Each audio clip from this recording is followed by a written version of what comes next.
Well, what of a hell of a week that we've seen. There's more bloodbath, there's more liquidations happening across the crypto markets, and it's fair to say that everything has just gone down, including the financial markets. So I'm going to share with you a few articles that could explain what has actually triggered these liquidations, these drawdowns. And interestingly, I raised an inquiry through ChatGPT just to ask the question whether indeed we have reached the top of the crypto cycle. So without further ado, let's jump into the details next. All right, this article says that the stocks have indeed notched the worst day in over a month as tech sell-off intensifies. It says that stocks retreated on Thursday yesterday, with technology stocks coming under pressure now for another day. Investors also grew pessimistic about the interest rate outlook. Now, that's actually one of the clues that could explain why we are seeing these massive drawdowns. Markets were last pricing in more than 51% chance that the data-dependent Federal Reserve will indeed slash its benchmark overnight borrowing rate by a quarter percentage point at its last meeting of the year in December. So it's becoming unlikely that we're going to see a rate cut in the next month's meeting, December, by the Fed.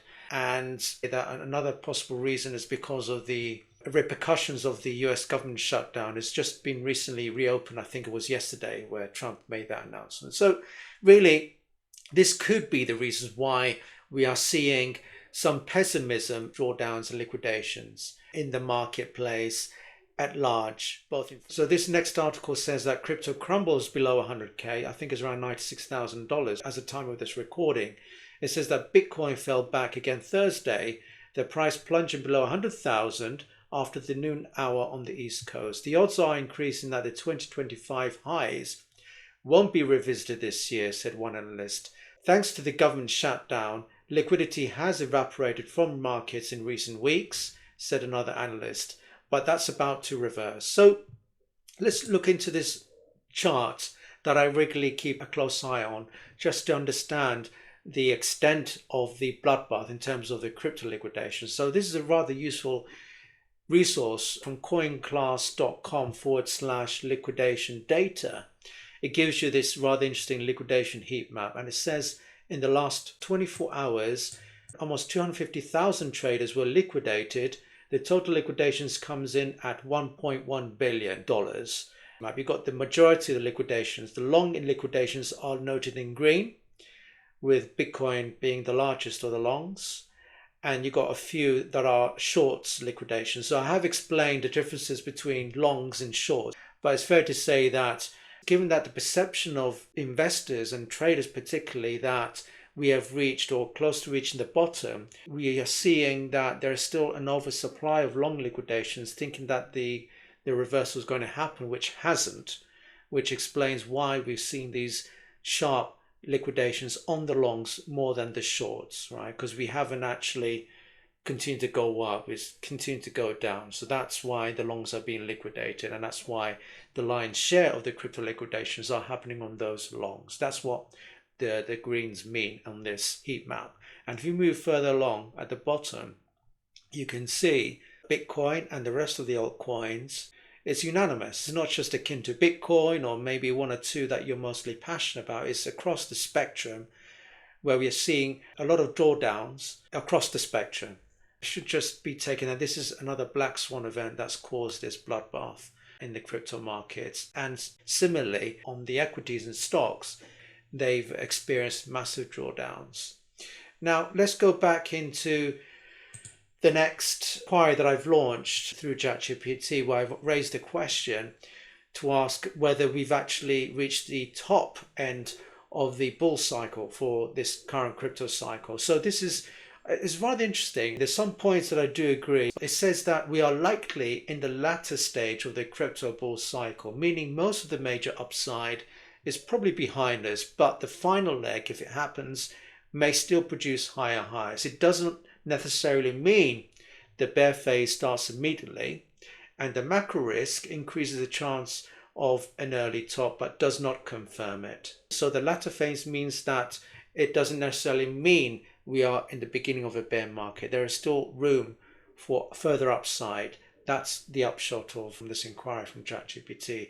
And then I've asked a question Is this cycle different because of institutions, sovereigns, ETFs, RWAs, and mass adoption, which is what I've been explaining in most of my Friday desk reviews and midweek specials, and it has confirmed that yes. And it says this is important because indeed this cycle is structurally different from prior cycles, and these are the reasons. Institutional capital is much larger, so spot Bitcoin ETFs, Ethereum ETFs now channel massive steady inflows from pensions, wealth managers and funds. This smooths volatility and increases demand and potentially extending those bull cycles. Number two, sovereign and quasi-sovereign buyers exist now. Few governments, sovereign wealth entities and state-level actors are accumulating Bitcoin is entirely new, which is correct. The third one, what I'm mostly interested in, is real assets, stablecoins and tokenized treasuries. There has been a huge explosion of RWA adoption, which deepens crypto native liquidity. It creates new demand for block space, links crypto more tightly to the global financial system. So this increases the fundamental base layer of demand. Point number four, retail is not euphoric yet compared to 2017 and 2021, which are the previous cycles.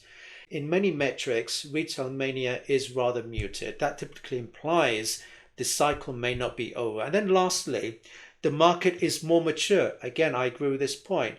High liquidity and more sophisticated participants, particularly the institutions and sovereign nation states, mean less violent blow-offs, potentially longer cycles, and potentially shallower bear markets. Again, I've explained this in many of my videos.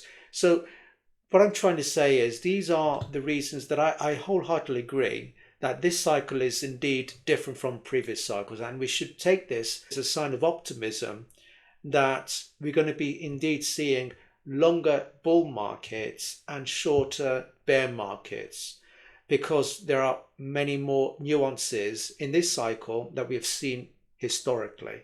And that's the message I want to leave you today. Let's stick to all those fundamentals. Let's not get drawn into these distracted moments of stress and mayhem in the financial markets and crypto liquidations, and always adopt a long time horizon. And if you can, do the occasional DCA and add to your existing crypto positions, whether it's Bitcoin, Ethereum, or other RWA leading coin projects, which is something that I talk an awful lot in those midweek specials and Friday desk reviews. That's all I have for you for today. If you value clarity on Bitcoin, blockchain technology, and real assets tokenization, stay alert. Subscribe and enable all notifications to stay ahead of the curve. Share this episode with those who need to understand what's coming, friends, family, and colleagues. This channel aims to deliver insight, no noise, and no hype. Subscribe now.